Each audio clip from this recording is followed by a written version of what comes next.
très sincèrement vous souhaiter la bienvenue au nom de toute la population d'Écologie et particulièrement au nom de sa jeunesse. Et je sais déjà que cette jeunesse gagnera beaucoup aujourd'hui.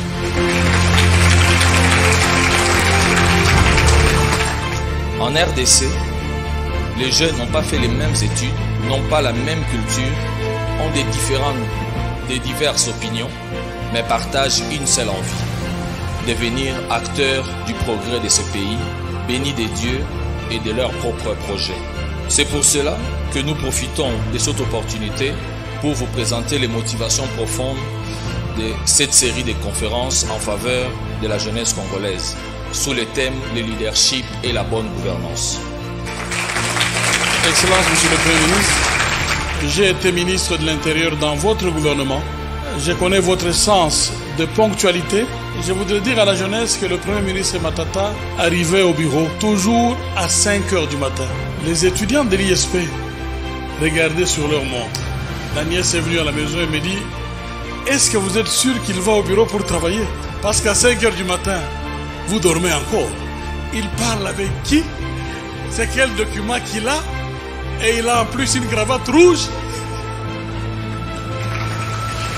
Mais moi qui ai eu l'occasion de travailler avec lui dans des conditions difficiles, je devenais ministre de l'Intérieur, je sais qu'il allait à 5 heures du matin pour travailler. C'est donc un modèle, c'est un repère pour la jeunesse. Matata Ponyo Mapon, merci à vous, Excellence.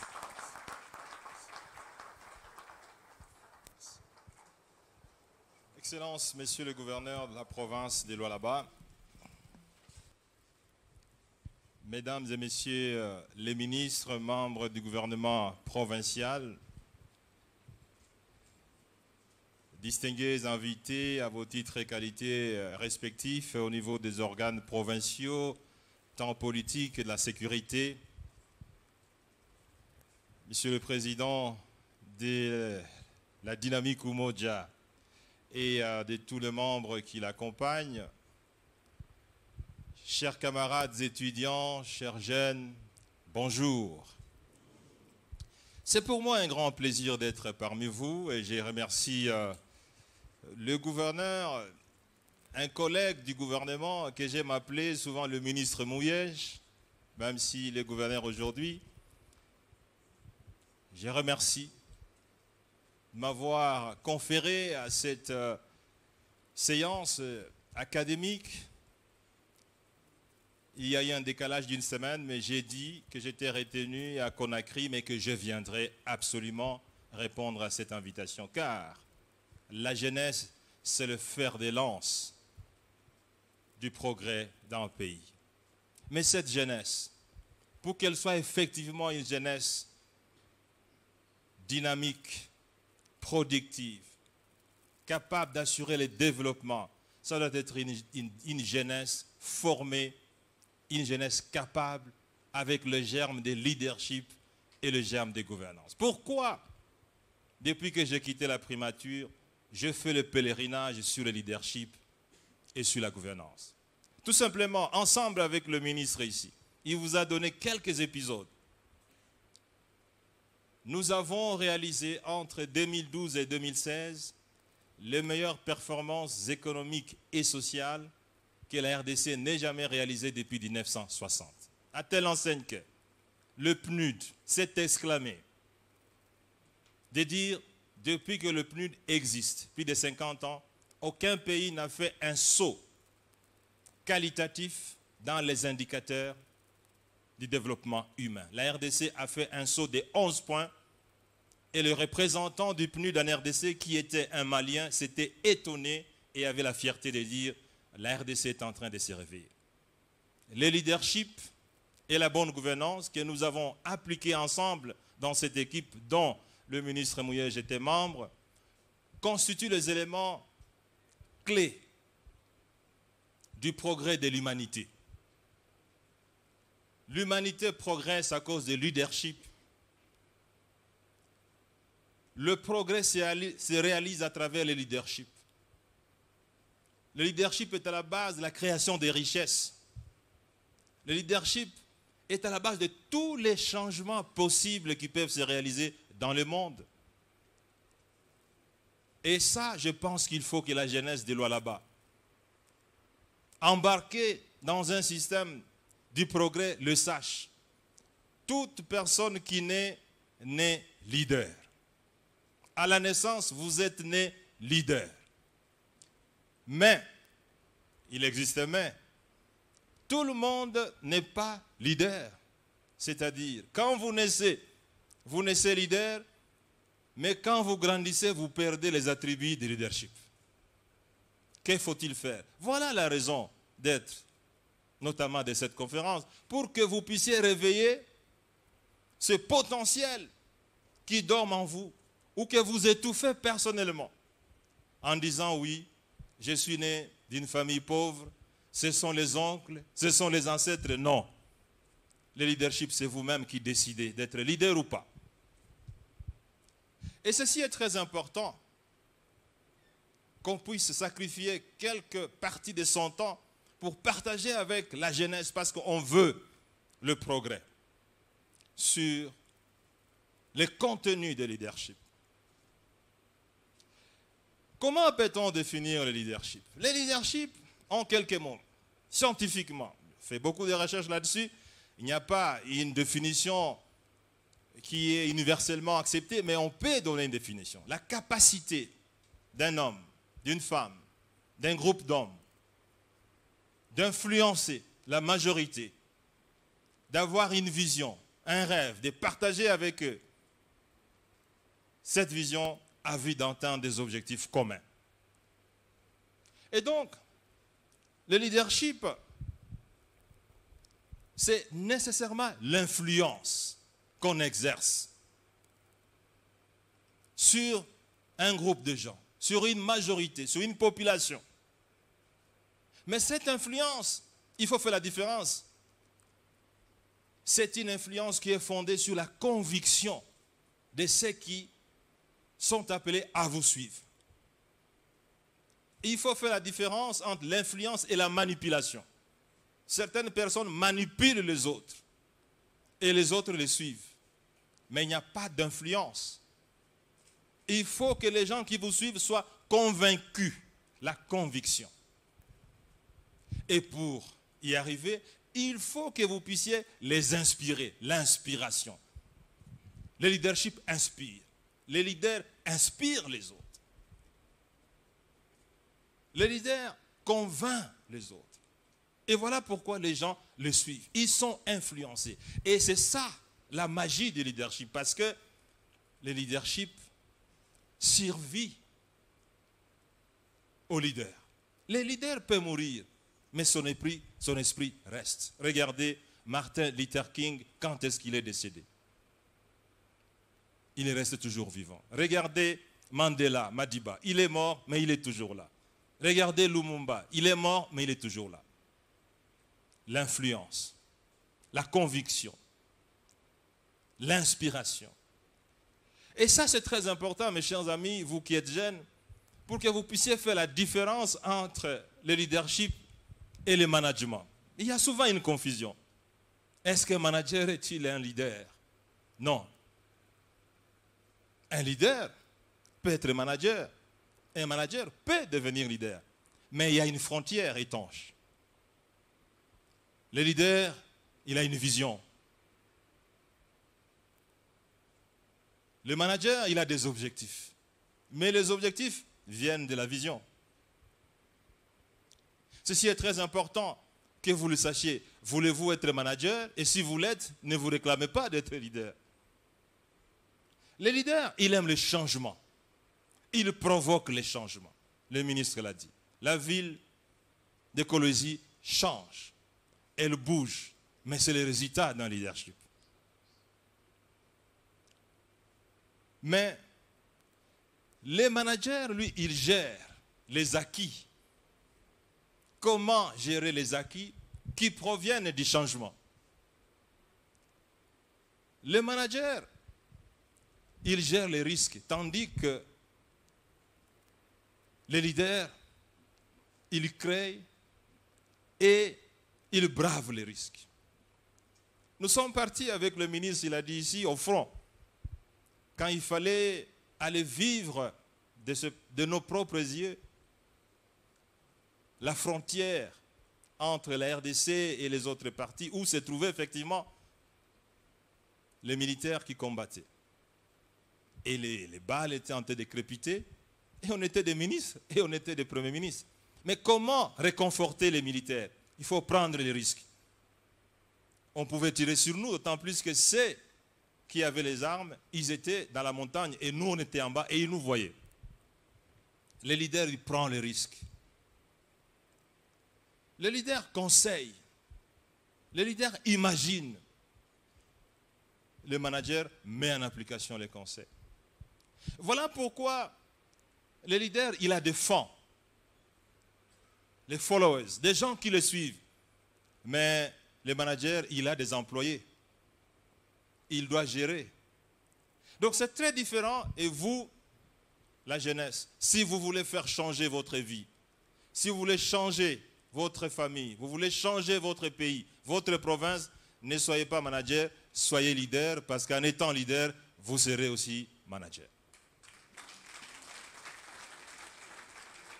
Ceci est très important, chers amis. Il ne faut jamais confondre ces termes. Et je voudrais vous dire ici, la position que vous occupez ne confère pas le statut de leader. Vous pouvez être roi, vous pouvez être prince, vous pouvez être premier ministre comme je l'ai été, vous pouvez être gouverneur, vous pouvez être ministre, vous pouvez être président de l'université, recteur, et ne pas être leader et ne jamais même être leader. La position ne confère pas le statut de leader. Le leader, c'est le contenu, le leader, ce n'est pas le contenant. Tout simplement parce que vous pouvez être directeur, vous pensez que les gens vous suivent parce que vous les influencez, tout simplement parce qu'ils protègent leur carrière. Quand on protège la carrière, on ne peut même pas contribuer à l'épanouissement de l'entreprise dans laquelle on travaille, parce que ce qu'on cherche, c'est son salaire. Non. Un leader, il ne cherche pas le statu quo. Un leader, il cherche toujours l'amélioration, le changement. Voilà pourquoi certains d'entre vous, quand ils arrivent dans certaines villes, dans certains aéroports, 5 ans après, 10 ans après, ils ne se retrouvent plus parce que ça a changé. Parfois, le leadership se définit comme une perpétuelle continuité, un perpétuel changement. Mais alors, quel est le processus du leadership? Je vous l'ai dit, il faut la vision, mes chers amis. Tous les leaders dans les domaines possibles, politique, économique, administratif, il faut toujours une grande vision. Oscar Wilde, pour donner une image, il disait, il faut viser la lune pour que vous puissiez au moins échouer sur les étoiles. C'est ce qu'il avait dit.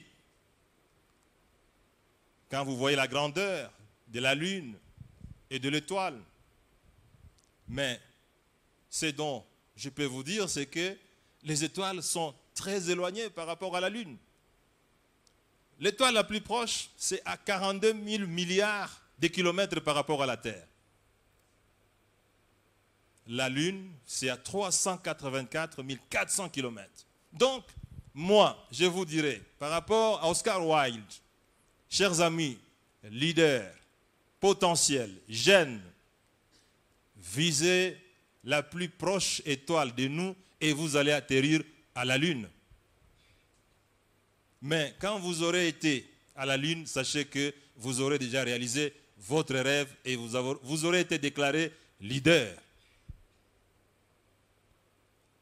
Mais la vision ne suffit pas. Un leader, ce n'est pas quelqu'un qui rêve.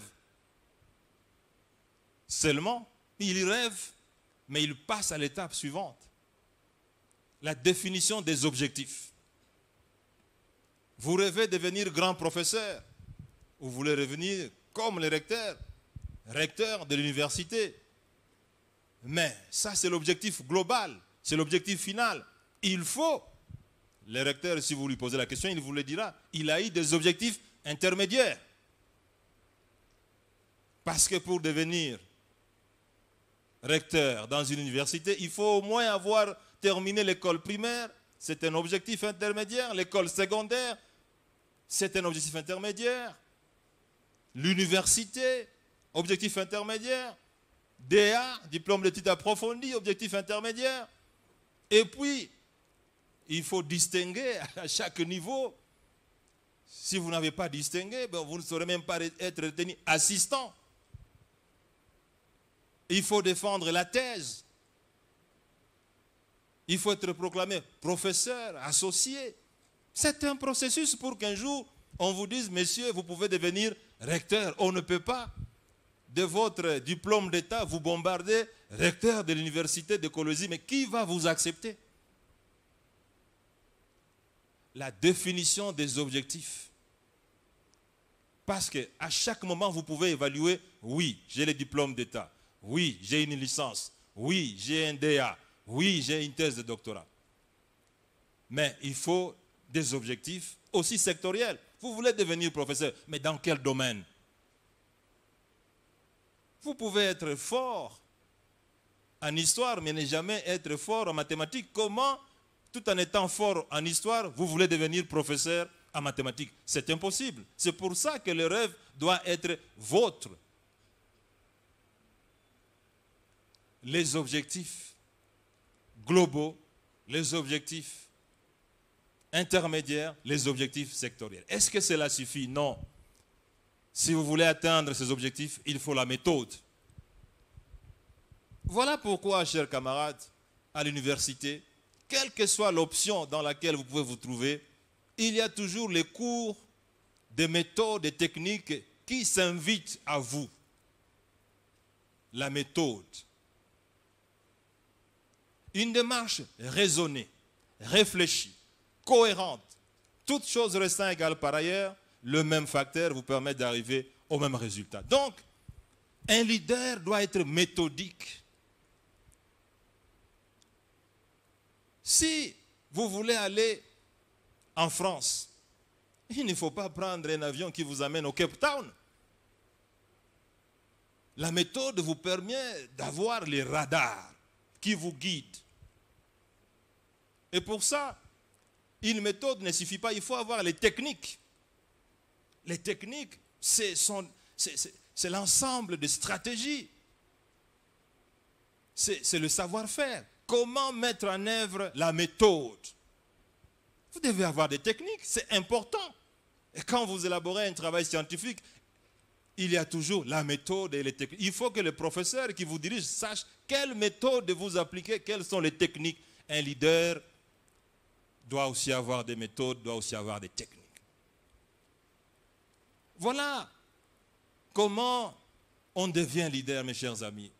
Bien que nous tous, nous soyons nés leaders, les recherches scientifiques dans le leadership indiquent que moins de 10% seulement des personnes nées sont des leaders. Mais j'espère que dans cette salle, nous aurons des leaders. Dans les 10%. Parce que le leadership, Dieu l'a planté à nous.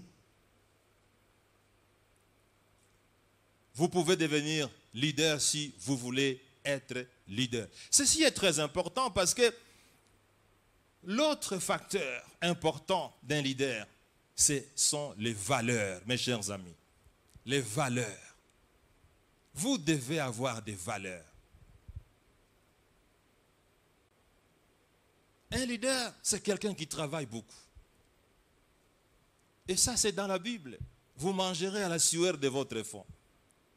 Il y a des gens qui croient qu'ils peuvent manger sans suer. Mais quand Dieu dit vous devez suer, avez-vous déjà vu quelqu'un qui sue sans avoir travaillé? Non. Il faut un travail ardu. Un leader doit être quelqu'un qui travaille. Un leader, c'est quelqu'un qui sait se sacrifier. Sacrifier quelque chose de lui, son temps, pour les autres. Martin Luther King disait, tout le monde est capable de devenir leader parce que tout le monde peut servir. Martin Luther King, c'est un grand des leaders de ce monde. Il n'était pas président des États-Unis. Il n'était pas ministre des États-Unis. Mais il est resté leader jusqu'aujourd'hui. Le seul homme noir dont le bus se trouve dans le Congrès américain et dont une journée fériée lui est dédiée.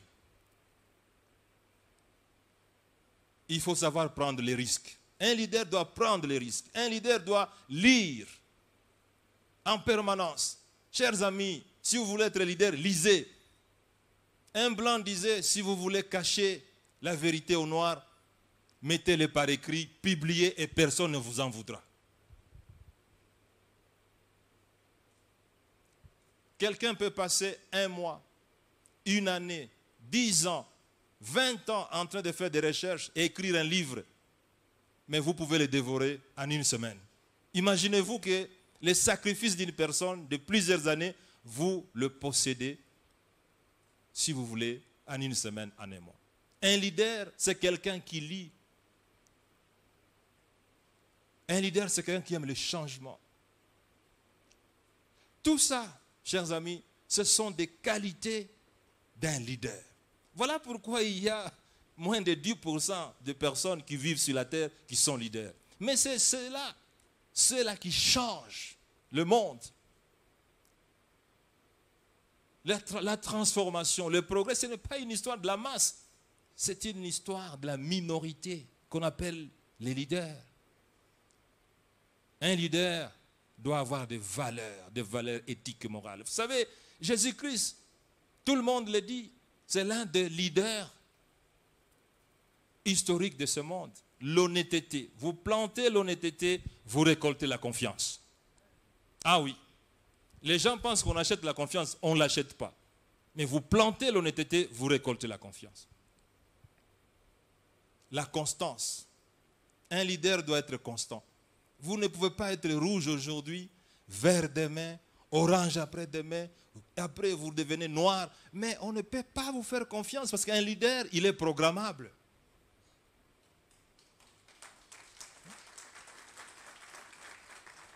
Ceci est très important, mon cher ami, parce que vous devez avoir un idéal. On ne vit pas comme un animal. On doit avoir un idéal à travers lequel on peut être identifié. Les valeurs. C'est très important de le savoir. Et c'est l'ensemble de cet arsenal de valeurs que vous avez. La discipline, l'ordre, la rigueur, les caractères. Le ministre, vous le disiez ici, ma cravate rouge, que les gens assimilent à du fétichisme. Vous savez, quand le président de la République, le président Kabila, cherche ces 12 hommes, je suis directeur général du BCECO, je gère le fonds de la Banque mondiale, je n'ai rien à voir avec l'État, l'administration congolaise, et il me nomme ministre des Finances. Je suis arrivé ici à Kolosi et pendant les périodes difficiles de cette ville, je construisais pour les comptes de la Banque mondiale, à travers le BCECO, des écoles. J'ai vu comment cette ville vivait dans la pauvreté extrême. Monsieur le ministre, monsieur le gouverneur, félicitations, parce que c'est un autre visage de cette ville qu'on a aujourd'hui. Et lorsque l'on me nomme ministre des Finances, j'ai dit, qu'est-ce qui doit me rappeler chaque jour, monsieur Matata, qu'il faut que vous puissiez avoir un leadership de qualité dans ces ministères et une gouvernance de qualité dans ces ministères. Et je m'impose de porter, c'était en février 2010, la cravate rouge. Il n'y a rien de mystère, mais c'est le caractère.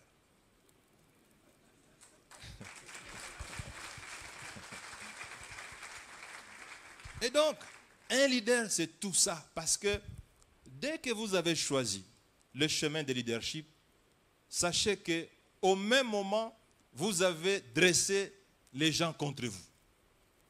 Le chemin de leadership, c'est le chemin des obstacles. Le chemin de leadership, c'est le chemin des oppositions. Le chemin de leadership, c'est le chemin des critiques. Un leader se mesure notamment par le nombre d'oppositions qu'il rencontre, le nombre d'obstacles qu'il rencontre.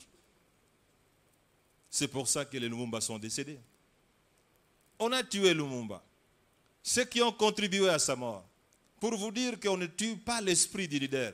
Savez-vous que ce sont ces mêmes personnes qui ont débaptisé une place au cœur de l'Europe, dans la ville de Bruxelles, et qui portent aujourd'hui le nom de Patrice Emery Lumumba?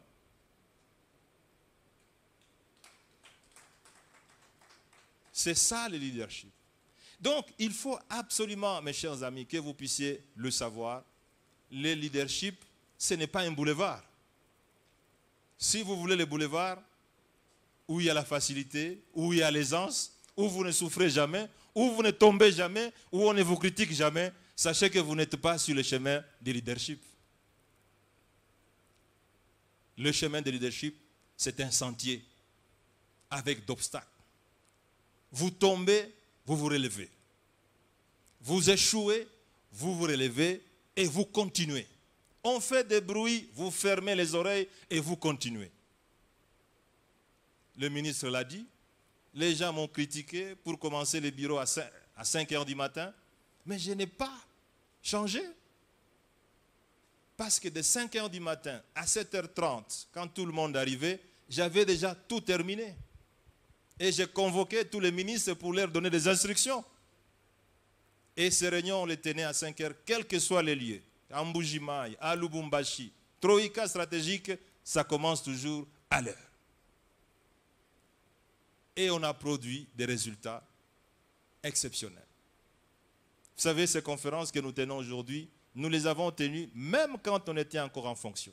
Vous savez, je suis arrivé à l'université du Caire, là où Obama a tenu sa conférence, et j'étais surpris de trouver les étudiants égyptiens en cravate rouge. Le recteur m'a dit, Monsieur le Premier ministre, on suit de près l'évolution de la RDC jusqu'ici en Égypte.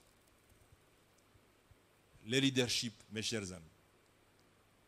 Le gouverneur Mouyej impulse, il fait le leadership, mais il faut qu'il ait des successeurs.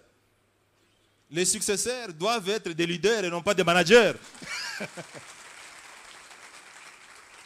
Et l'ingrédient, le leadership c'est bon, mais il faut la bonne gouvernance. Mes chers amis, la bonne gouvernance, ceci est très important.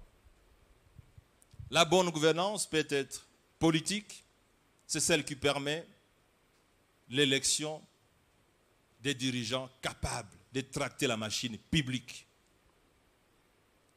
L'élection des députés nationaux, provinciaux, des maires, le choix des dirigeants qui sont à mesure d'exercer un leadership de qualité. Ça, c'est la gouvernance politique. La gouvernance sociale, celle qui permet aux responsables de veiller à ce que la fracture sociale ne puisse pas s'élargir. Comment faire en sorte que les riches et les pauvres vivent heureux dans un pays? Que les richesses ne profitent pas seulement à un groupe de gens. La gouvernance peut être judiciaire. Parce que Dieu a dit, la justice élève les nations. Mes chers amis, camarades étudiants, si vous voulez être leader, battez-vous pour instaurer la justice. Parce qu'un État avec une justice inéquitable ne saura jamais s'élever, ne saura jamais progresser. La gouvernance doit être aussi juridique, c'est-à-dire que la constitution, les textes, les règlements, les us et coutumes soient équitables pour tout le monde. Qu'il n'y ait pas de super citoyens et de sous-citoyens, de super hommes et de sous-hommes. La gouvernance, enfin, doit être économique, financière. Vous le savez, chez nous, quand on parle de la bonne gouvernance, les gens ont toujours tendance à croire que c'est la gestion de l'argent. Non. Vous pouvez bien gérer les finances, mais si le choix des hommes n'est pas efficient, vous n'arriverez jamais au bon résultat. Vous pouvez avoir un bon directeur général, si vous avez un directeur financier médiocre, vous ne saurez jamais atteindre de bons résultats. Vous pouvez avoir une bonne gestion en termes de gouvernance politique, gouvernance financière, mais s'il y a des fractures sociales, vous n'aurez pas atteint le progrès nécessaire. Donc tout ça, ça fait un ensemble global, un ensemble utile pour le progrès. Et voilà, lorsque vous avez le leadership, vous avez la bonne gouvernance. Voilà le leadership et la gouvernance qui constituent un binôme magique pour le progrès. Et il faut que le leadership et la gouvernance produisent ce qu'on appelle un État fort. Un État fort, mes chers amis, notez bien cela, un État fort. Les recherches scientifiques ont démontré qu'il faut un État fort pour qu'il y ait progrès. L'État fort, c'est quoi? C'est un État pro. Selon les recherches, notamment JD, il dit un État pro, c'est un État programmateur. Un État doit savoir où il va. Monsieur le gouverneur, que sera Lualaba dans 30 ans? Que sera Lualaba dans 50 ans?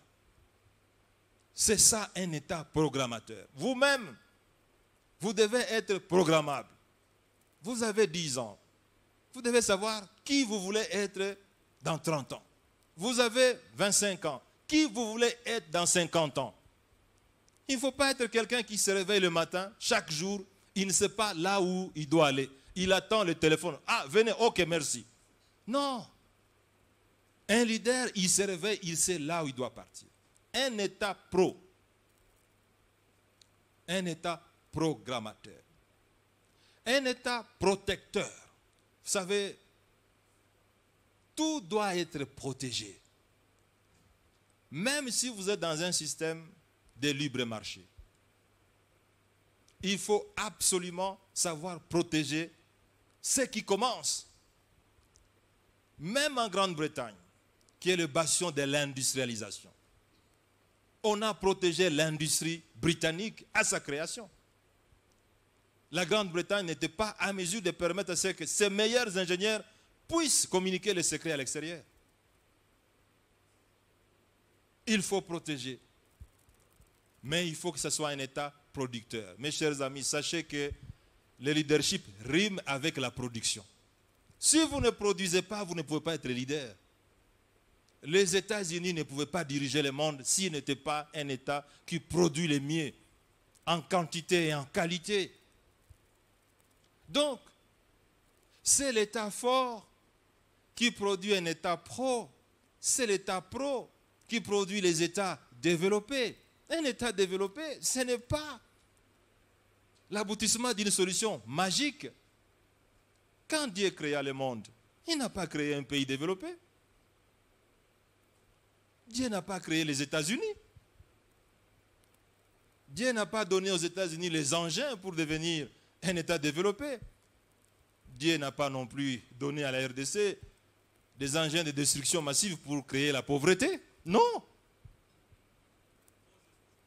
Chers amis, vous les leaders d'aujourd'hui et de demain, sachez que la question du développement, ce n'est pas une question de race. Sinon, Obama ne serait pas président des États-Unis. Le leadership confère à toute race la capacité de se développer. Le développement n'est pas une question de localisation géographique et encore moins des tribus ou des ethnies. Le leadership est indolore, incolore, et il est universel. Donc, les États développés sont le produit du leadership de qualité, d'une gouvernance de qualité. La même chose. Les grandes entreprises multinationales, publiques et privées, les gens disent, oh voilà, les entreprises publiques ne marchent jamais. Savez-vous, chers leaders d'aujourd'hui et de demain, que la plus grande entreprise financière japonaise est le public, c'est la Poste. La Poste n'existe pas chez nous ici, mais la Poste, c'est la plus grande institution financière au Japon. À cause de quoi? D'un leadership de qualité et d'une gouvernance de qualité. Et c'est toujours ce binôme qui produit les grands hommes, politiquement, économiquement, financièrement, des grands professeurs. C'est toujours la même chose. C'est le même binôme. Des grands ingénieurs, c'est toujours le même binôme. Des grandes entreprises, des grandes personnes qui sont dans les domaines du privé, c'est toujours le même binôme. Voilà, mes chers amis, les résultats du binôme de leadership et la bonne gouvernance. En conclusion, le leadership, c'est une question de vision. Et la vision doit être grande. Le rêve doit être grand. Et le rêve doit être vôtre. Le leadership, c'est une question de définition des objectifs. Des objectifs globaux, l'objectif intermédiaire, l'objectif sectoriel. Il faut planifier. La planification doit être un des éléments de votre succès. Un des éléments du développement. Un des éléments du progrès. Et il faut une méthode. Et il faut une technique. Pour que vous puissiez atteindre ces objectifs. Pour que vous puissiez matérialiser votre rêve. Et sachez toujours que vous devez être un leader et ne jamais être un manager si vous voulez progresser. Si vous voulez atteindre votre vision. Et ne jamais croire que parce que vous devenez gouverneur, parce que vous devenez ministre, vous devenez leader. Non. Si vous voulez être leader, sachez qu'il y a des facteurs qui sont du contenu et non pas du contenant. Et que, une fois que vous aurez été leader, il faut que vous ayez les attributs de la bonne gouvernance. Pour avoir un binôme, leadership et bonne gouvernance, qui va produire en vous une synergie capable de déclencher le mécanisme du développement, le mécanisme du progrès, le mécanisme de l'accomplissement. Parce qu'en effet, mes chers amis, sachez-le bien, à partir d'aujourd'hui, décidez d'être leader et vous le deviendrez et vous ferez du progrès. Je vous remercie. Tonnerre d'applaudissements, applaudissons, applaudissons, applaudissons, applaudissons. Merci pour cette élégance, merci pour cette intelligence, pour cette sagacité, perspicacité. Je pense qu'il est évident que nous puissions conclure que monsieur Mapon Pogno est vraiment matata. Il est terrible. Applaudissons, vraiment. Il est matata comme il l'est. Alors, merci beaucoup, Son Éminence, pour cette éloquence, pour cette élocution. Nous saluons aussi, nous remercions nos amis dans l'autre salle pour votre participation. Vous nous voyez d'ailleurs, merci beaucoup à vous, chers amis. Nous sommes de cœur avec vous. Tout de suite, pour vous dire qu'ils sont avec nous, nous avons ce coordonnateur, un jeune, qui a un cadeau surprise pour son Excellence, Monsieur le Premier ministre honoraire. Il s'appelle Axel Kasongo Mayombo, coordonnateur des actions des jeunes pour l'entrepreneuriat en Afrique. Il est dans l'autre salle. Il vient déjà avec ses gros cadeaux pour remettre à son Excellence, Monsieur le Premier ministre, Monsieur Axel, s'il vous plaît, je pense que vous êtes déjà là. Cependant, avant qu'il arrive dans la salle, nous étions sur le point de commettre une erreur technique, magistrale. Derrière un grand homme, il y a toujours une grande dame, ça se dénote. Permettez-nous, s'il vous plaît, avec tout le respect, d'applaudir Madame Djenaba, la chère épouse, la dulcinée de notre initiateur, Monsieur Boudi Moukadi, sous vos applaudissements, s'il vous plaît. Levez-vous, madame, permettez. Derrière un grand homme, il y a toujours une grande dame. Applaudissez encore, applaudissez la jeunesse, applaudissez. Merci beaucoup, madame. Merci à vous. Je pense que Monsieur Axel Kasongo est déjà là. Cependant, nous remercions également Monsieur Jano Kazumba pour le chapeautage, je ne sais pas si ça se dit, le chapeautement, je ne sais pas, le pilotage de toute l'organisation, Monsieur Jano. Encore sous vos applaudissements. Monsieur le gouverneur nous a donné le code qu'on ne se lasse pas. Monsieur le gouverneur nous a donné le code qu'on ne se lasse pas d'applaudir. Il est là, Monsieur Jano Kazumba. Merci beaucoup. Monsieur Axel, s'il vous plaît, Monsieur Axel. Les autorités sont là, il y a un programme, un agenda. Monsieur Axel est là, merci beaucoup, il entre par là. Sous vos applaudissements, encore une fois, c'est un jeune. Merci beaucoup, qui va remettre ce trophée, ce diplôme de mérite à son Excellence, Monsieur le Premier ministre honoraire, Matata Pogno Mapon. Voilà. Alors, c'est très important. Il faut qu'on sache pourquoi est-ce qu'il l'a fait. Nous lui donnons une petite... Monsieur Axel, en quelques minutes, pourquoi ce trophée? Merci beaucoup pour la parole. Ces trophées, nous l'avons remis au professeur Matata Pogno parce qu'il a inculqué en nous les jeunes, il y a premièrement le développement personnel.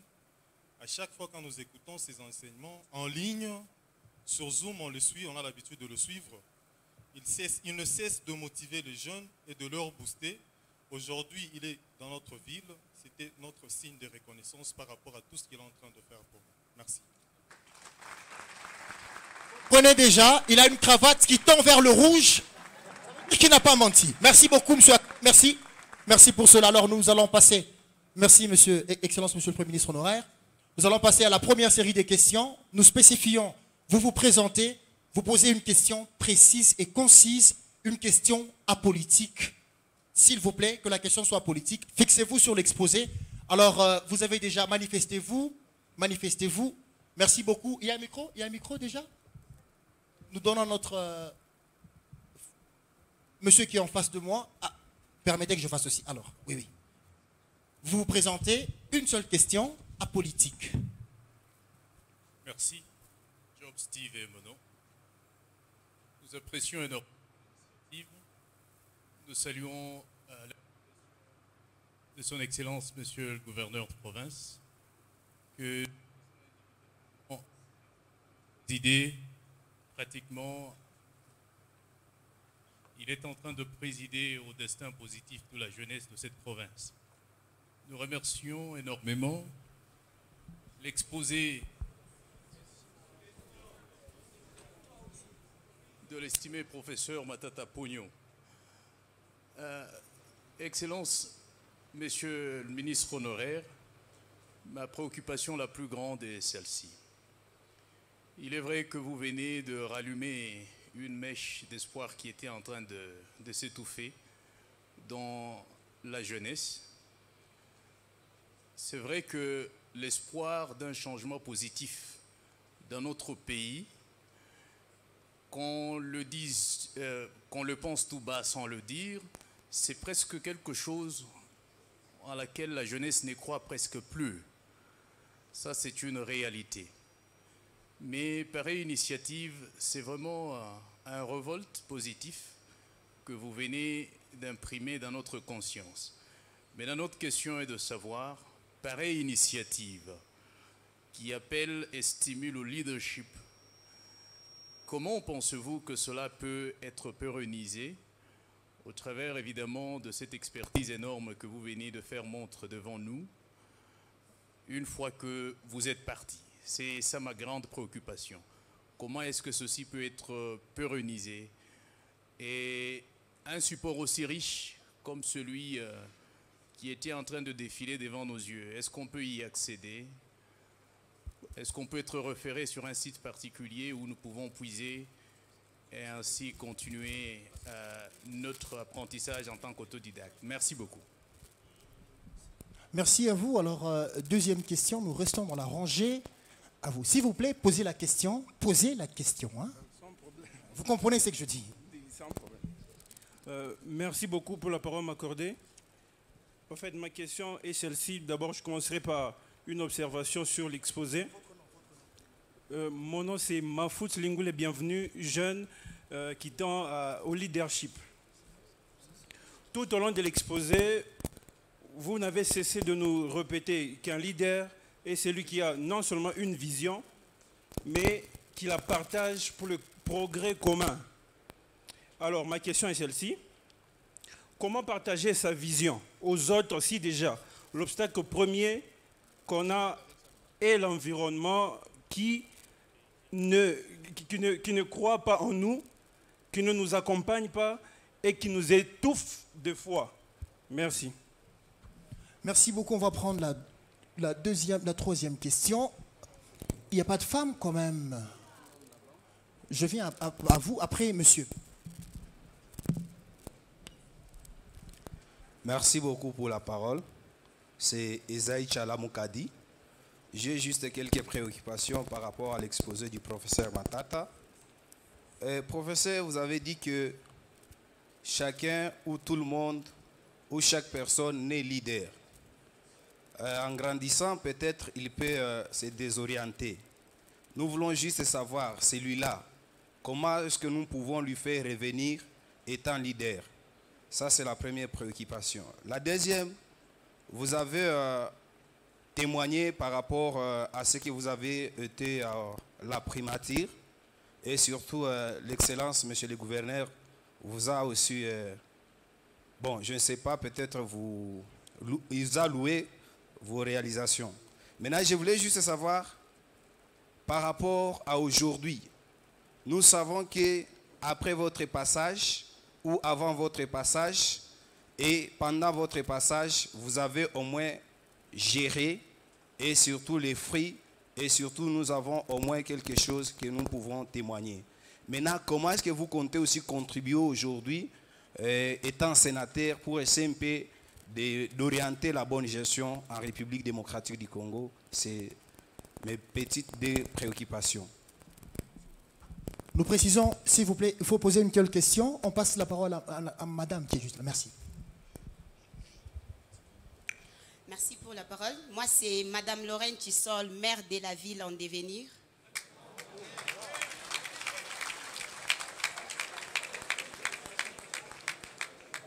Oui, j'étais en train de dire maire de la ville de Kolwezi en devenir. Mettez-moi déjà sur la liste. Voici ma question. Monsieur Matotamponio, vous venez de nous dire que nous devons mettre les méthodes en jeu. Ma question est de savoir quand est-ce que vous avez commencé à mettre vos méthodes en jeu pour qu'enfin vous arriviez à ce que vous êtes devenu aujourd'hui. Et c'était à quel âge? Vu qu'il y a un cadeau, c'est ça la question, vu qu'il y a un cadeau qu'on a filmé, et moi j'aimerais vous payer aussi 100 unités qui peut vous permettre à payer même à appeler madame. Mais 2500 est là. Merci madame, c'est encourageant, c'est formidable. Oh là là. Merci madame le maire en devenir. La dernière question. Permettez qu'on balance un peu, qu'on balance la salle, il faut qu'on soit partout.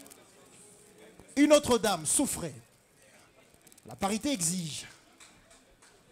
Merci pour vos 2500. Madame le maire en devenir. Merci madame. On applaudit pour madame le maire. En devenir, on précise, hein, on précise. Merci beaucoup.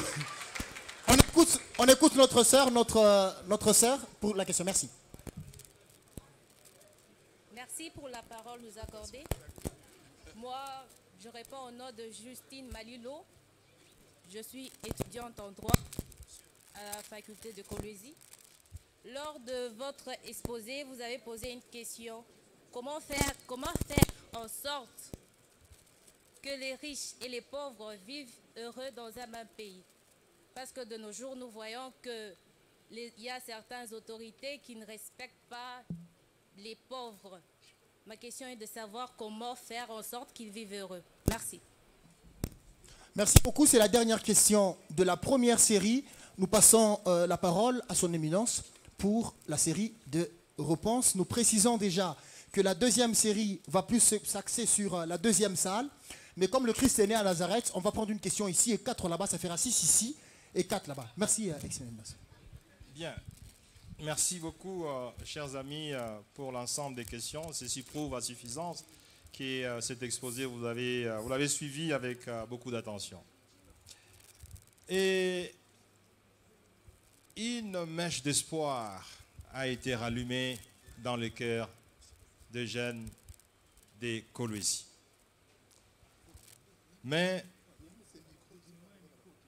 l'orateur qui a posé la question dit: que faut-il faire parce que l'espoir n'y est plus. Les rêves n'y est plus. Ce que je dois vous dire, chers amis, c'est que justement, le leadership naît dans le désespoir. Le leadership naît dans le désordre. C'est ça le rôle du leadership. C'est le leader qui casse le désordre, crée de l'ordre.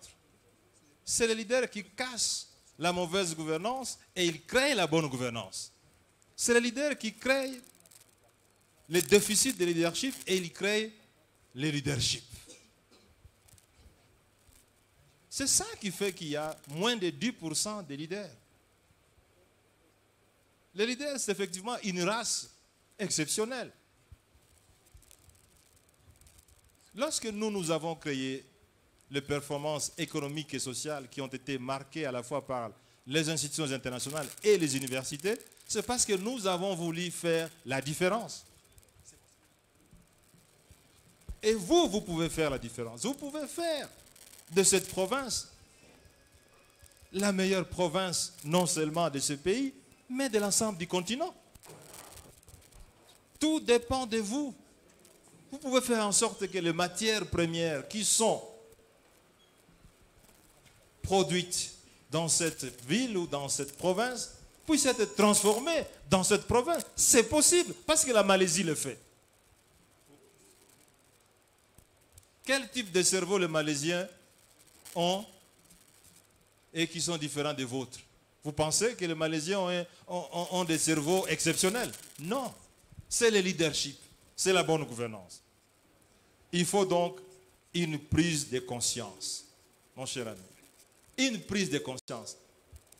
John Maxwell disait, le meilleur combat qu'on doit faire pour devenir leader, c'est d'abord le combat contre soi-même.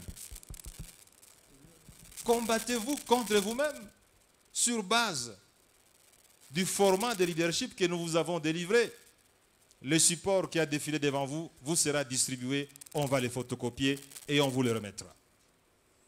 Mais c'est un support qui change. Voilà pourquoi nous avons créé l'école de leadership à l'université protestante au Congo. Vous savez, l'école de leadership existe dans beaucoup de pays.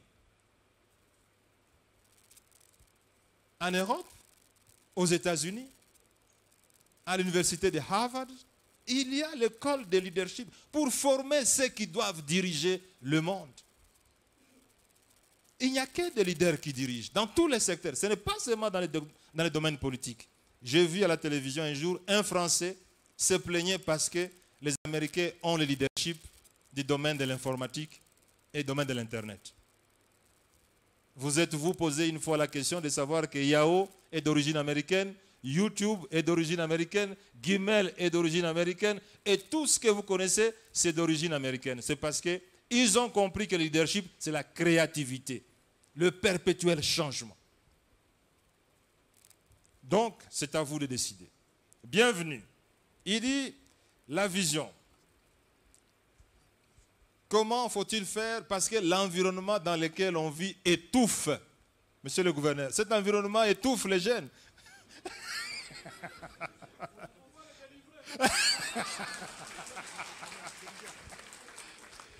Voilà.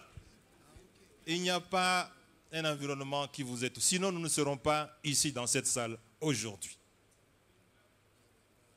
Dans tous les cas, un leader, c'est celui qui sait se libérer.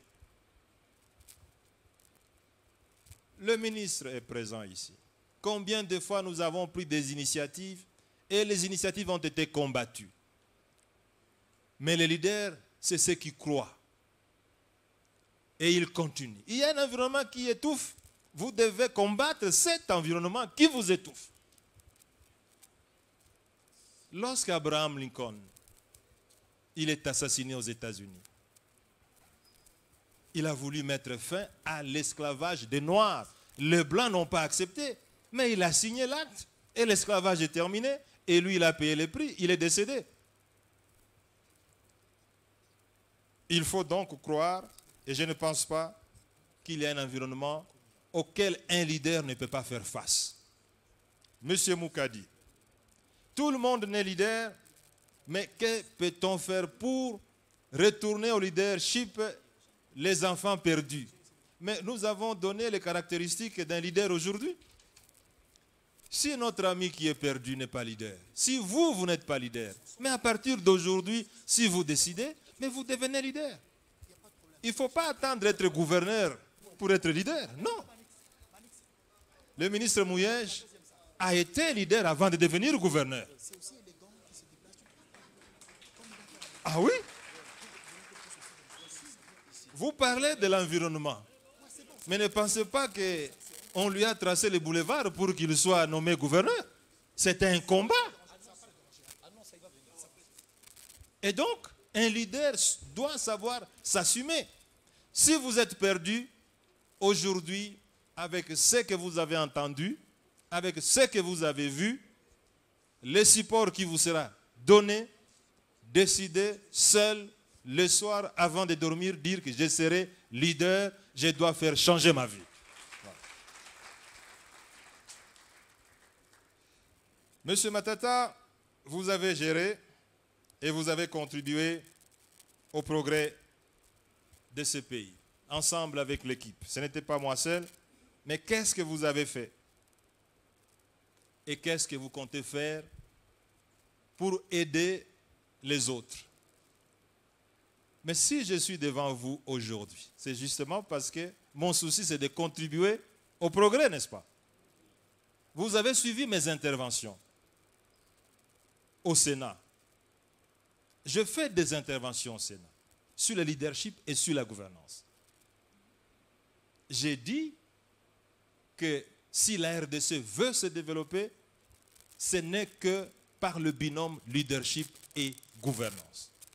Mes chers amis, tenez bien, en 1960, lorsque le Belge nous laisse ce pays, les Congolais moyens avaient un revenu de 1060 $ américains. 1960, le 30 juin. 60 ans après, le 30 juin dernier, un Congolais moyen avait 435 $ américains. Pouvons-nous continuer à critiquer les Belges? Nous avons été nous-mêmes aux commandes pendant 60 ans. Qu'avons-nous fait? Quel type de leadership nous avons? Quel type de gouvernance nous avons? Voilà l'une de mes contributions. L'école de leadership que je viens de créer au sein de l'université protestante, c'est toujours pour contribuer. On organisera des séminaires, on organisera des formations diplômantes pour devenir master, avoir un diplôme de master. Et tout ça, c'est une façon de contribuer. Madame Lorraine, future maire de la ville, vous avez eu peur de dire futur gouverneur de la province? Écoute, je vous félicite pour votre rêve. Voilà un modèle de leadership. Il faut rêver. Parce que quelqu'un a voulu savoir qu'est-ce que je fais pour devenir Premier ministre. J'ai rêvé. Et en ayant rêvé, j'ai mis le cap. Mes chers amis, si vous demandez aux amis avec qui j'ai étudié à l'école primaire, à l'école secondaire, à l'université de Lubumbashi, ici, j'ai fait mon graduat ici à l'université de Lubumbashi, à la Kasop, de 83 en 85. J'ai fait ma licence à l'université de Kinshasa, de 86 à 88. Il faut positionner Madame Lorraine. Comme vous l'avez dit aujourd'hui, si vous y travaillez, vous deviendrez maire de cette ville. Ah oui. Et si vous voulez devenir gouverneur, vous deviendrez. Après, évidemment, après le gouverneur. Il ne faut pas le bousculer. Mais vous devez savoir qu'il y a des conditions. Je vous ai dit ici, lorsque j'ai été nommé ministre des Finances, le président de la République de l'époque, le président Joseph Kabila Kabange, avait besoin d'un ministre des Finances capable de gérer des finances publiques comme il fallait. Je l'ai fait. Quand je suis arrivé ministre des Finances, il n'y avait pas de stabilité des francs congolais. Et le franc est devenu stable. C'était l'une des missions. L'une des missions que le président Kabila m'avait confiée directement et verbalement. Est-ce que vous le savez? Vous êtes ici dans les Lualaba. Vous savez qu'à cette époque-là, le franc congolais était considéré comme une monnaie de réserve ici en Zambie. En Angola, la même chose. Le franc congolais était devenu une monnaie refuge en Angola. Qui pouvait imaginer que le franc congolais peut être aussi conservé par des pays étrangers? Lorsque le président de la République cherche un Premier ministre, je venais même de faire un crash avec un avion dans lequel l'ambassadeur Katumba est décédé. Je n'avais pas encore tout l'équilibre, mais le président de la République me nomma Premier ministre alors que je n'étais pas le secrétaire général du parti, mais j'étais un membre de ce parti. Le ministre était là. Donc, Il faut savoir demeurer dans l'excellence. Je l'ai dit ici, mes chers amis. L'excellence, elle se cherche toujours, elle se vend toujours cher et elle produit toujours des résultats. Donc, il faut absolument, madame, que vous sachiez que maintenant que vous avez une vision, vous devez vous préparer à vivre comme un leader, n'est-ce pas? Et le leadership, c'est évidemment, comme vous l'avez dit, la recherche de la justice sociale, de la gouvernance sociale. Un leader, c'est celui qui respecte le pauvre. Comme Martin Luther King disait, un leader doit savoir servir. Et Gandhi disait, un leader, c'est celui qui s'oublie au profit des autres. Gandhi, c'est l'un des leaders mondiaux. Voilà pourquoi, même aux États-Unis, vous allez voir, les grands hommes, ceux qui sont très riches, ils ont toujours les volets des services. Toujours. Parce que Dieu, il est sensible. Quand vous donnez, quand vous plantez une graine, vous récoltez toujours la multiplicité. C'est quelque chose que beaucoup de gens ne le savent pas. Un leader, il comprend le mystère des données. Il est plus facile à donner qu'à recevoir pour un leader. Pour un non-leader, il est plus facile à recevoir qu'à donner. Mais c'est plutôt l'inverse.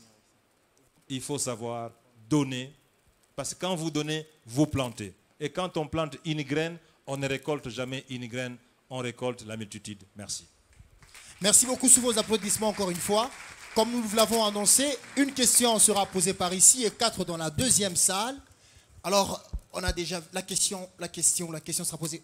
On va considérer aussi le derrière qui est souvent négligé. Votre question, s'il vous plaît. Merci, monsieur Augustin Matata Pognon. Moi, c'est Elias Mongal.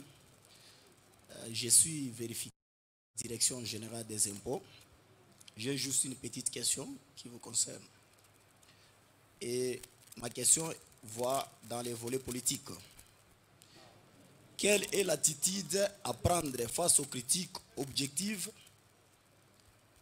Quelle est l'attitude à prendre face aux critiques objectives et subjectives en tant que leader? Je vous remercie. Bon, vous comprenez quand même qu'il fallait laisser la politicité de la question. Elle n'est pas assez sensible. Alors, les quatre questions restantes. Manix, vous me recevez, s'il vous plaît? On considère aussi les autres. Oui, ça va, ça va. Merci beaucoup. Alors, on prend les questions par là. Merci, Manix. Sous ta direction. Merci. Ouais, comprenez que c'est l'autre salle, on communique avec l'autre salle. S'il vous plaît, allez-y pour vos questions. Okay. Merci. Merci de la parole nous accorder. Laissez-moi enlever le cache-nez ici. Oui, Kouta, je suis avocat au barreau là-bas. Parce que nous devons remercier la modestie de la ministre Mapon, parce qu'à son époque, tout était matatisé. C'est bien beau. Mais, monsieur le professeur, ici je veux considérer, parce que c'est ce qui est évident, monsieur le professeur, de nous parler. On récolte une question ici. Si le micro ne s'arrange pas, bon, ça sera compliqué. Allez-y. Ah, ok. J'étais en train de dire, si monsieur le ministre peut nous parler. Oh, excusez de parler, ministre, oui, honoraire, bien entendu. S'il peut nous parler, est-ce qu'il est utile pour un jeune leader en gestation d'être parrainé, c'est-à-dire d'appliquer le système de parrainage? Parce que quand il était en train de démontrer c'est quoi un leader, il n'a pas fait allusion au principe ou au système de parrainage. Et permettez-moi aussi de poser une autre question parce qu'elle est importante. Aujourd'hui, je ne peux pas nier, vous êtes leader, bien entendu, mais il y a eu des critiques, l'affaire Bukangalozo. N'est-ce pas, être leader, c'est aussi la bonne gouvernance. Vous pouvez démontrer, est-ce que réellement vous êtes bon dans la gestion de la chose publique? Merci.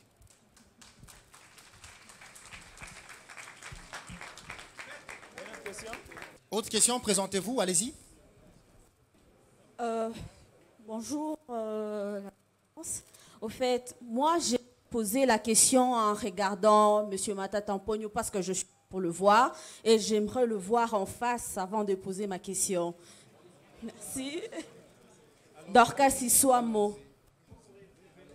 S'il vous plaît, est-ce que, madame, vous pouvez poser la question en venant, c'est mieux. En fait, c'est sous la demande de son excellence. moi, Posez la question en venant, madame. Oui. Merci. Moi, personnellement, je suis fascinée par M. Matata. C'est quelqu'un que j'apprécie beaucoup, que j'aime beaucoup, et je suis très heureuse de le voir enfin en face pour la première fois. Je suis hyper heureuse.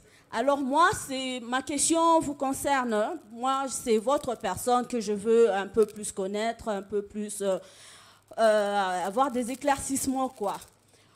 Personnellement, je suis jeune entrepreneur, leadership, leader avenir, leader de demain. Comprenez, je suis un peu stressée là. Je suis un peu stressée. Déjà, je suis face au gouverneur. Il m'intimide un peu parce que c'est un monsieur très bien. Au fait, voilà, je m'appelle Dorcas Isuamo. Je suis ingénieur civil de mine de formation. Je travaille dans une ONG REPAF, Réseau pour l'autonomisation de la femme. Et ma question vous concerne parce que vous êtes quand même un modèle aussi pour les jeunes d'aujourd'hui. Moi, je voudrais juste savoir quelles sont vos motivations. Quelles sont vos motivations? Pourquoi vous avez commencé à faire tout ce que vous faites? Et quels sont les défis auxquels vous faites face aujourd'hui en tant que leader? Quels sont les défis auxquels vous faites vraiment face? Et à un moment, vous avez posé la question au gouverneur de la province, savoir comment il voyait la province du Lualaba d'ici 20, 30 ans, 40 ans. Moi, je vous retourne cette question parce que j'avais cette question en arrivant. Je voulais avoir un peu une idée venant de vous, de savoir comment vous voyez notre pays d'ici 20 ans, 40 ans. Va-t-on continuer à régresser ou va-t-on aller... va-t-on remonter la pente? C'est un peu ça ma question. Merci. Une question sous émotion a toujours été comme ça. Ça fait 1000 questions en une. Merci, madame. Allez-y, présentez-vous. Voilà. S'il vous plaît. Ah, on veut aussi vous voir, madame. C'est la demande du gouverneur. Merci beaucoup. Prenez place, madame. On applaudit pour madame, quand même, c'est une exception. Il vient de l'autre salle également. Présentez-vous, posez la question. Merci pour la parole. Je me nomme Diese Ngoïgui. Ma question est celle-ci. Professeur Matata, vous nous avez parlé de deux concepts dans toute votre séance. Le leadership et la bonne gouvernance. J'aimerais savoir, peut-on dissocier les deux concepts? Je veux dire, peut-il exister un leader sans bonne gouvernance? Et s'il y en a un, est-ce que vous avez des conseils à donner à ce leader? Que peut-il faire pour garder son cap de leader? Merci. Allez-y, merci beaucoup. Merci pour votre question. Vous vous présentez, vous posez la question. Merci. Voilà. Je me présente, je m'appelle Ariel Kipete. Je suis étudiant de GD Agronomie, faculté des sciences agronomiques. Je m'excuse un peu. Monsieur le professeur Matata Pognon, j'essaierai bref, ma question est celle-ci. Au tout début, vous avez dit que l'humanité progresse grâce au leadership. Alors, j'aimerais savoir comment l'humanité progresse grâce au leadership et à travers la créativité. Merci. Vous avez fini la question? Je recommence un peu la question. Là, je serai bref. Au tout début, vous avez dit que l'humanité progresse grâce au leadership. Alors, j'aimerais un peu savoir comment l'humanité progresse grâce au leadership et à la créativité. Merci beaucoup. Bon, comprenez. Merci beaucoup. Alors, cher Premier ministre, Excellence, allez-y. Merci beaucoup pour vous. Tu me fais dire des choses. Oui.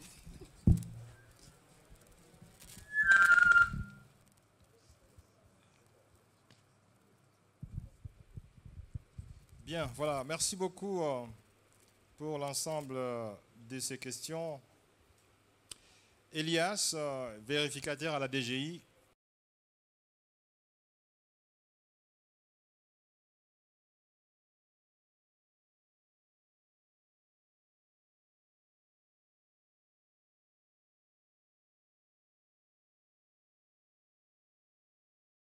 l'adversité. Donc attendez-vous aux critiques de toutes sortes. Les critiques de bonne nature, de mauvaise nature. Et c'est pour ça d'ailleurs qu'un leader doit se préparer moralement. Il doit être fort moralement. Parce qu'en effet, un leader, généralement, il prend le chemin de l'opposition. Il navigue à contre-courant. Et pour ça, il faut vous préparer. Soit c'est le silence, soit c'est le combat, soit c'est la réaction. Et que dans tous les cas, vous devez savoir que le chemin de leadership, c'est le chemin des critiques. Avez-vous déjà vu un leader qui n'a pas été critiqué? Et les critiques sont parfois acerbes. Je reviendrai sur la deuxième question, parce que je pourrais aussi évoquer ce type de questions. Mais je pense, à mon avis, qu'un leader doit toujours apprendre des critiques. Et sur le deuxième volet, vous verrez comment j'ai appris à répondre aux critiques. Parce que parfois, le silence ne constitue pas la meilleure réponse, même si le silence est parfois d'or et la parole est d'argent. Mais il faut vous préparer. Et notre adage dit, on ne jette des pierres qu'à un arbre qui porte des fruits. Avez-vous déjà vu des pierres jetées sur un arbre qui ne porte rien? Non. Donc, il faut vous préparer. On a parlé, la deuxième personne a dit oui, on a matatisé. Bon, c'est vrai. Est-ce qu'on peut avoir le parrainage? C'est vrai. Dans le leadership, le parrainage existe effectivement. Mais il faut le manifester. La plupart des gens qui sont des leaders, non seulement ils ont des références, mais ils ont aussi des mentors, ce qu'on appelle en anglais mentor. Et celui qui est coaché, on appelle mentee. Donc, la réponse est vraie. Et c'est pour ça que nous sommes en train de créer l'école de leadership. Justement pour mettre en œuvre l'ensemble des outils pour permettre à certaines personnes qui ont besoin de devenir leaders de connaître quels sont les BAB du leadership. Et comment on peut avoir un mentor, parce que l'histoire des grands leaders, non seulement se réfère au modèle, mais aussi au coaching. Donc vous avez raison, le parrainage existe. Alors, nous revenons à cette histoire de Bukangalonzo qui a fait couler beaucoup d'encre et de salive. Mes chers amis, je suis heureux que cette question ait été posée, parce que une fois, quelqu'un venait de l'Europe, un Congolais, j'organisais une telle conférence, et quand il voulut poser la question, il a introduit en disant, Monsieur Matata, j'espère que la question que je vais vous poser ne va pas vous déranger. J'ai dit non, aucune question ne peut me déranger. Allez-y, parce que je savais qu'il voulait parler du parc agro-industriel de Bukangalonzo. Mais restez attentif à la réponse. Je vous ai parlé de leadership ici. Le leadership, ce n'est pas un boulevard, c'est un sentier. Vous devez aussi savoir que l'excellence a une contrepartie. La contrepartie, c'est le sacrifice. La contrepartie, c'est le travail ardu. La contrepartie, c'est la sortie du chemin battu. Mes chers amis, lorsque les Européens décident de se développer, ils ont fait la révolution agricole. C'est des économistes qui sont dans la salle le savent. La révolution agricole, c'est le passage d'une agriculture archaïque à une agriculture moderne. Notez-le bien. L'agriculture, celle qui fait le progrès de l'humanité, celle qui fait le développement des nations, ce n'est pas une agriculture à la houe, une agriculture à la hache, c'est une agriculture modernisée.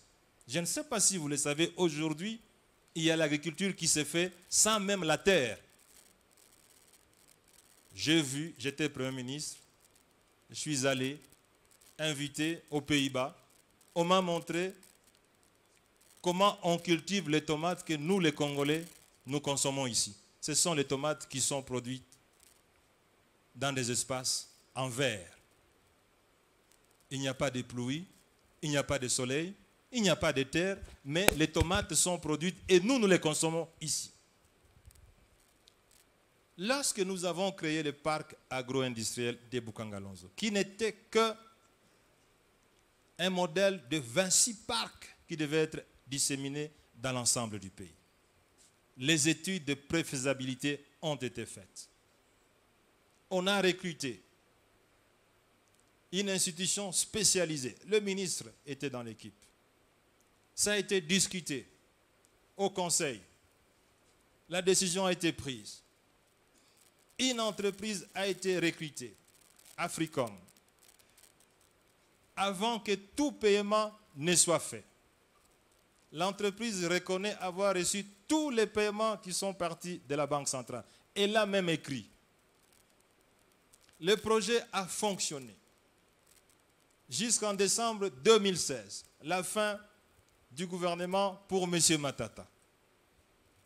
Et à partir de janvier 2017, aucun paiement n'a été fait pour faire avancer le projet. Et le projet est mort. Camarades étudiants, lorsque l'un des présidents américains décida pour que les Américains aillent à la Lune, ce n'est pas lui qui a vu l'Américain atterrir à la Lune, c'est le 4e président. Et les dépenses ont coûté 4% du PIB américain. Voilà le prix que l'État américain a payé pour que l'Amérique arrive sur la Lune. Vous allez faire un calcul après cette séance. Prenez le PIB américain, prenez 4% du PIB américain, vous allez comprendre, c'est le prix que l'Amérique a payé pour que les Américains arrivent à la Lune. Si je vous donne cet exemple, ce n'est pas pour perturber vos cerveaux, pour que vous compreniez.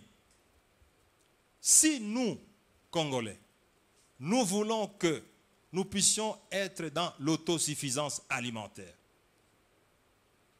que notre alimentation ne soit pas perturbée par une fermeture des frontières en Zambie, comme si en Zambie il y avait une super terre qui n'existait pas ici au Congo. Nous devons moderniser notre agriculture. Mes chers amis, je sais que parmi vous, il y a peut-être certains qui sont déjà arrivés en Israël. Est-ce que vous savez qu'en Israël, il n'y a aucune terre sur laquelle pousse quelque chose? J'étais avec quelqu'un, je lui ai dit, est-ce que vous voyez ici, vous voyez la terre? Quelque chose pousse. Il n'y a rien, il n'y a que des roches. Savez-vous qu'Israël exporte les produits agricoles, y compris en Europe, et ici, vous prenez des jus produits en Israël. Mais en Israël, il ne pleut même pas. Il pleut une pluie fine une fois par an. Tout simplement parce que l'agriculture, ce n'est pas une histoire de la terre. J'ai entendu certains Congolais dire, oh voilà, la terre de Bukangalonzo n'est pas appropriée. Mais en Israël, il n'y a rien. L'agriculture, vous qui êtes des leaders de demain, sachez que l'agriculture, ce n'est plus une question de la terre. Ce n'est plus une question des saisons. Qui a tué Bukangalonzo? Les opérateurs économiques qui importent les oranges que vous pouvez produire ici, les pommes de terre que vous pouvez produire ici, les piments que vous pouvez produire ici, les riz, l'huile de palme. Tout ça, mes chers amis, ça fait à peu près 1,5 milliard de dollars à 2 milliards de dollars que les Congolais payent. Parce qu'il y a des exportateurs, des importateurs qui ne sont même pas congolais et qui ont dit, lorsque M. Matata commence un projet, ça finit toujours par se réaliser. Que devons-nous faire pour que ce projet n'aboutisse jamais? Et ils ont utilisé vos propres frères congolais pour combattre le même projet. Et ils ont payé le même Congolais pour dire il y a eu détournement des fonds des Bukangalonzo. Mes chers amis, voilà pourquoi j'ai dit ici que le silence était parfois mauvais. J'ai écrit. Je suis le seul responsable politique congolais qui a pris la lettre, qui a pris les bics et qui a écrit à l'inspection générale des finances pour qu'on puisse enquêter sur ce projet afin que la réalité soit établie. Mais je l'avais déjà dit à l'université protestante pour dire il faut qu'on enquête sur ce projet, qu'on sache qui sont les responsables. Je vais vous dire une chose et ça va vous perturber. L'équipe de l'inspection générale des finances est allée sur Bukangalonzo. Il y avait une multitude de conteneurs qui n'avaient jamais été ouverts depuis 4 ans. Et quand ils ont demandé qu'on ouvre ces conteneurs, on a trouvé des engrais et des équipements qui ont été achetés pour la 2e fois par le même gouvernement. Pouvez-vous imaginer cela? Je pense, à mon avis, qu'il faut que nous, la jeunesse congolaise, vous qui êtes le fer de lance du développement de ce pays, que vous compreniez qu'est-ce que c'est le leadership, qu'est-ce que c'est la gouvernance. Parce que 70% de la population congolaise vit de l'agriculture. Et donc, pour développer ce pays, il faut absolument passer par l'agriculture. Et ça ne doit pas être une agriculture comme on l'a vécu au XVe siècle. C'est une agriculture moderne. Est-ce que vous avez vu une vidéo qui circule et qui montre comment les performances de la technologie font que demain, tout ce que vous allez manger ne sera plus produit par la terre, mais par des rayons ultraviolets? Ah oui, c'est une vérité.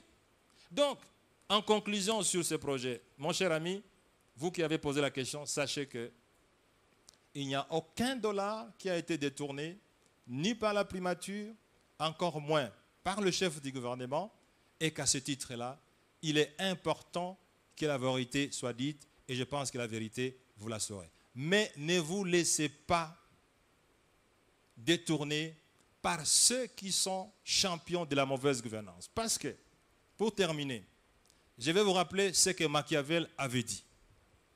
Machiavel est né et a vécu au XVe siècle.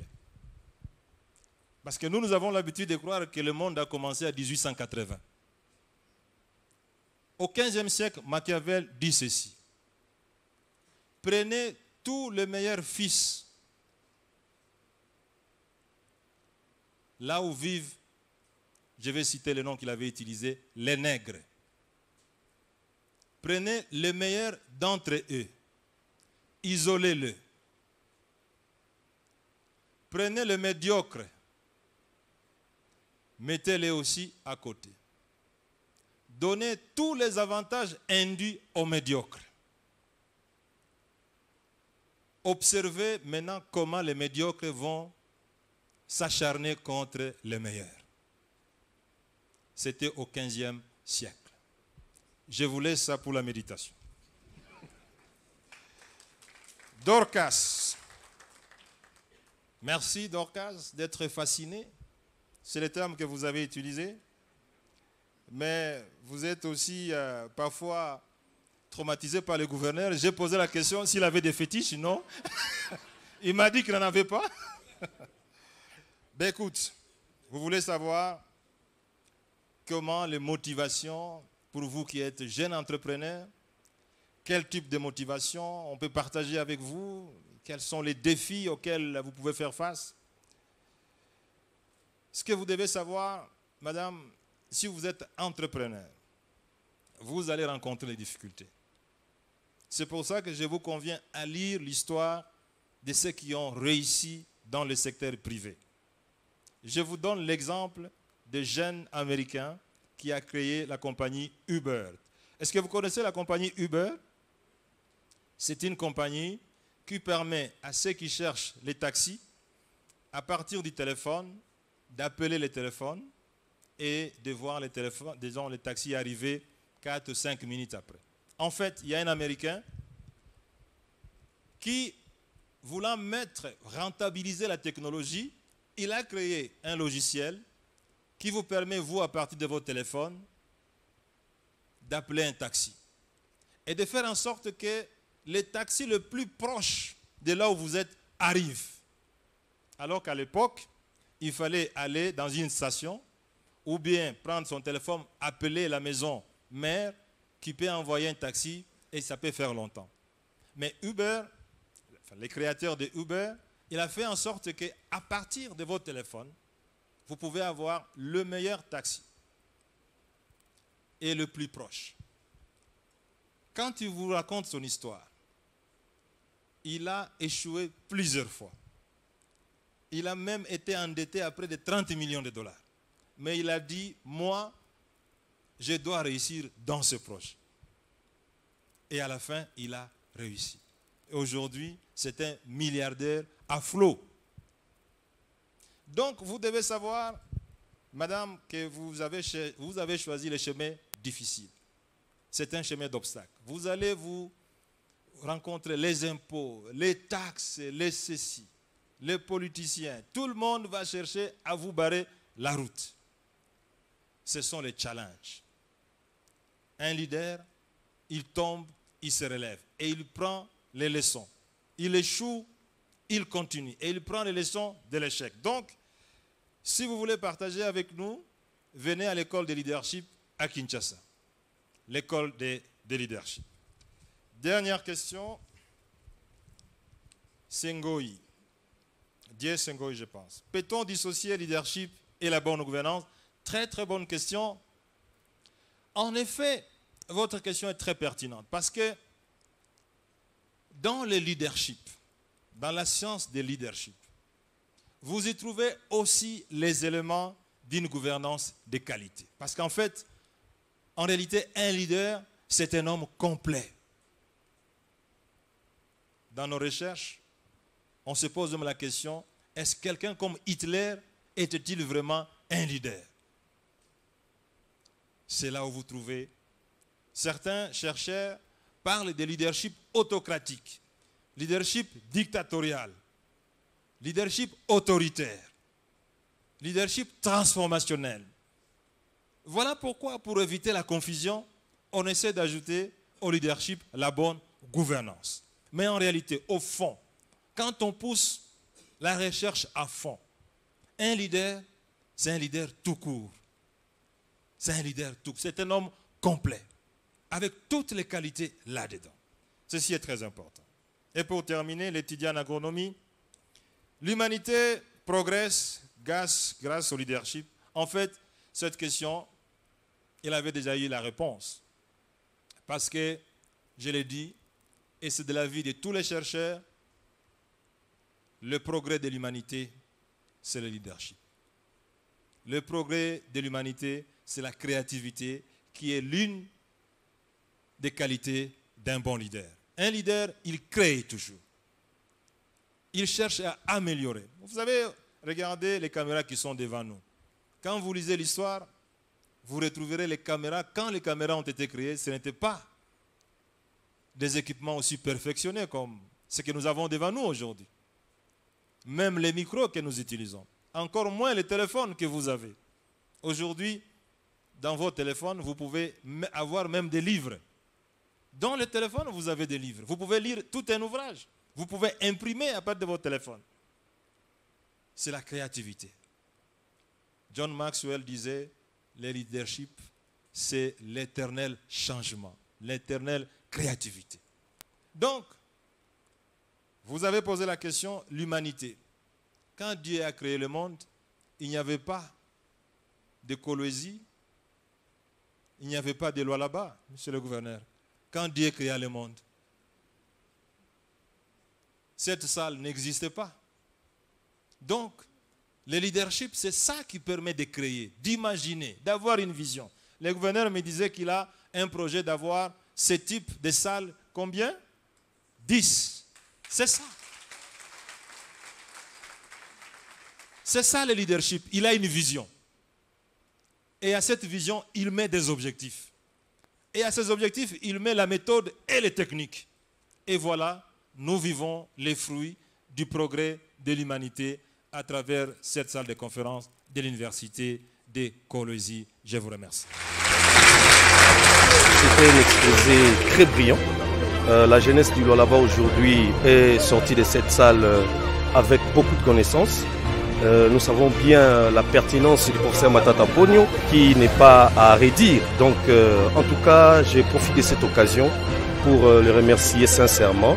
Et j'aimerais bien que nous puissions continuer avec cette allure dans la province pour que le leadership réellement soit au centre du développement de notre province. En tout cas, c'était au-delà de nos attentes. J'ai trouvé satisfaction à mes questions, à mes préoccupations. En tout cas, c'est tout ce que j'attendais. J'attendais ça au fait et voilà qui nous a donné ce dont on est venu chercher, c'est donc pourquoi les gens se sont déplacés massivement comme ça.